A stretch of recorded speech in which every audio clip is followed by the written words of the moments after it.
Bête de Baléares. Ouais. Elle est là. Ah non. Elle chante. À chaque fois que je vais dans un endroit, j'apprends des choses. Même si c'est qu'ici, il y a une fauvette baléare. Ici, il y a une fauvette baléare. Et bon, que je peux chercher la fauvette dans cet endroit ici. Et comment tu vas faire pour la chercher du coup là? Tu vas regarder dans les buissons ou au contraire tu vas la laisser tranquille? J'irai me mettre là-bas, disons, pour voir l'autre côté et attendre. Tu peux attendre combien de temps? Bon, si j'y vais toute seule, ça peut être longtemps.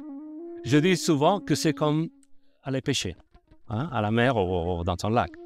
Le pêcheur, il faut avoir la patience. Hein. Moi, je n'ai pas la patience d'un pêcheur, mais j'ai la patience d'attendre si j'ai envie de voir un oiseau. Plutôt que je l'ai vu centaines de fois, mais à chaque fois, il y a des choses. Ça, et je le dis aux clients, l'avoir entendu pendant 25 ou 30 secondes, c'est exceptionnel. Pour toi, qu'est-ce que c'est la nature, la terre? Qu'est-ce que ça représente? Bon, moi je suis agnostique.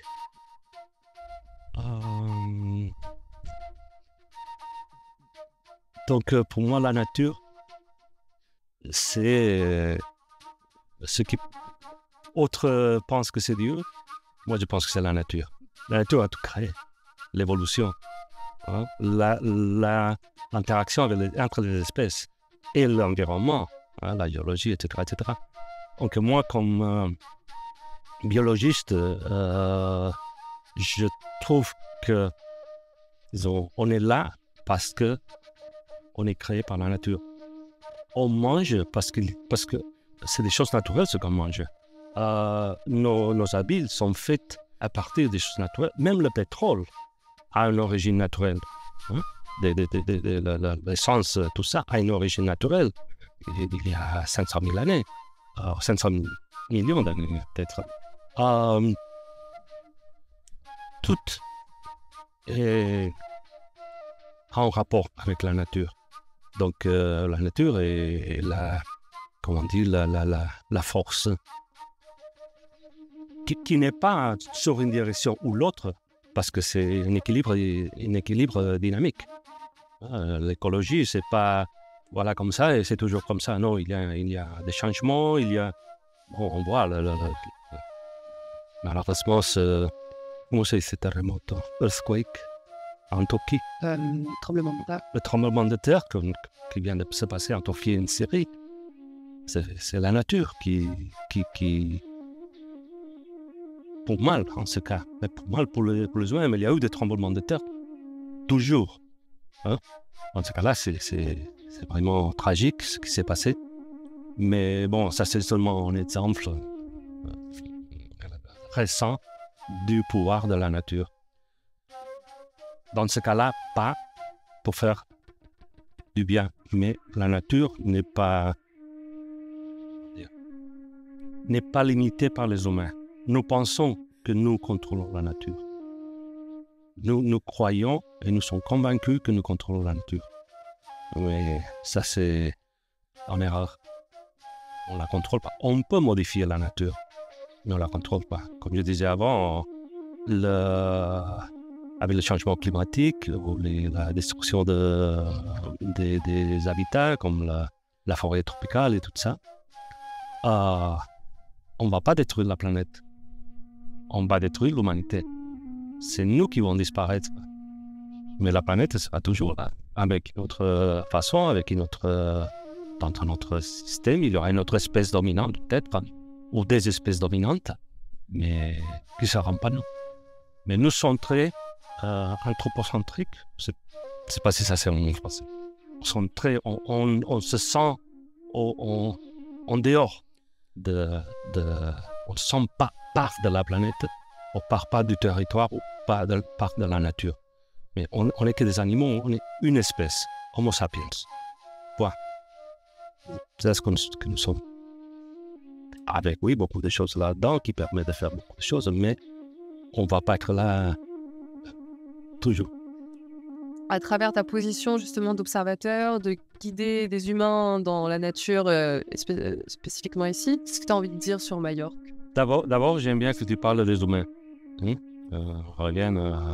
On est une espèce, Homo sapiens. Et pour te répondre, je dirais que j'essaie de transmettre beaucoup plus que ce qu'il y a ici. Parfois, on parle de développement touristique. Et je leur donne des chiffres. L'an dernier, on a eu 16 millions de touristes sur l'île pendant toute l'année. En été, on duplie la population avec les touristes et les gens qui viennent travailler pour le tourisme. Il y a des choses qui sont assez étonnantes. Et que c'est pas qu'il y a beaucoup de gens, c'est que ces gens ont besoin d'eau, de l'eau, ont besoin de traitement de déchets, ont besoin d'électricité, d'énergie, de pétrole, on a besoin des routes, on a besoin des autoroutes, donc tout est lié. Et ça, c'est une chose que je pense c'est important, qu'ils comprennent que le tourisme, il est bien, mais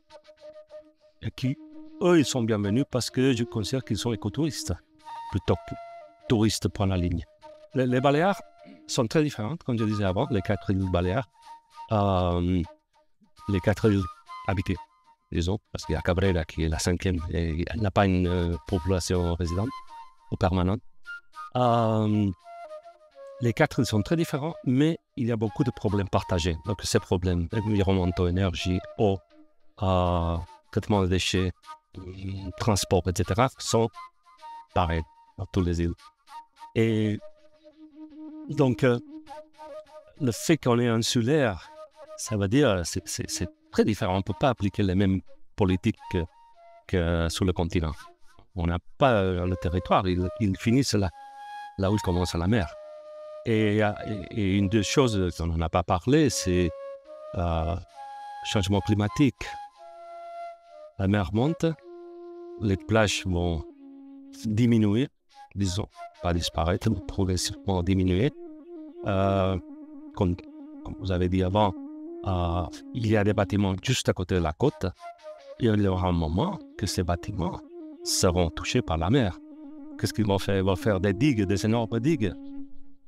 Donc, il faut agir avant que ça arrive. Il faut agir avant, mais pas pour construire les digues.